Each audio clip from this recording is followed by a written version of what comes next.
আসসালামু আলাইকুম। DJI Neo two fly more combo, এটা কিন্তু আর একটা ইউনিট সেল হয়ে গেল। আর বর্তমানে DJI Neo two fly more combo কেন বেশি সেল হচ্ছে, এটা তিনটা কারণ আপনাদের সাথে শেয়ার করবো। প্রথম হচ্ছে এর ক্যামেরা। 50,000 টাকাও যদি আপনার বাজেট হয়, আপনি এইরকম ক্যামেরা কম্বো এডিশনের কোন ড্রোন পাবেন না। যেমন মিনি 4K আছে কম্বো 50,000 টাকার বেশি, কিন্তু সেটার ক্যামেরা হচ্ছে এটার ক্যামেরা অনেক বেটার।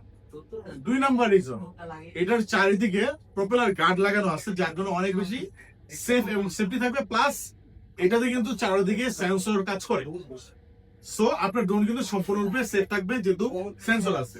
তৃতীয় রিজন, এটা ভয়েস কন্ট্রোল, আপনি ট্র্যাকিং, ফোকাসিং এবং ফলোইং যে অপশন গুলো আছে এই সব কিছু পেয়ে যাবেন এটাতে।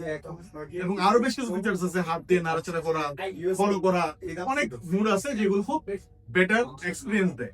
আর এটা এডিশনাল ফিচার্স এর কথা বলবো, সেটা হচ্ছে এটাকে আপনি কাস্টম করে এটা ডিসপ্লে রিমোট ইউজ করতে পারবেন, গগলস ইউজ করতে পারবেন, মোশন কন্ট্রোল ইউজ করতে পারবেন, সম্পূর্ণ কাস্টমাইজ করা যাবে এই ড্রোনকে। সো এই জন্য মূলত, এবং এটার যে প্রাইস রেঞ্জ, যে অ্যাট্রাকটিভ একটা প্রাইস রেঞ্জ এতে রেখেছে ডিজিআই, এটা খুবই বেস্ট বলা যায়।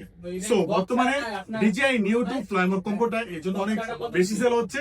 যারা নিতে যাচ্ছেন চলে আসুন আমাদের ড্রোন প্যারাডাইস যমুনা ফিচার পার্কের লেভেল 4 শপ নাম্বার 26। তো ভালো থাকুন সকলে, খোদা হাফেজ, আসসালামু আলাইকুম।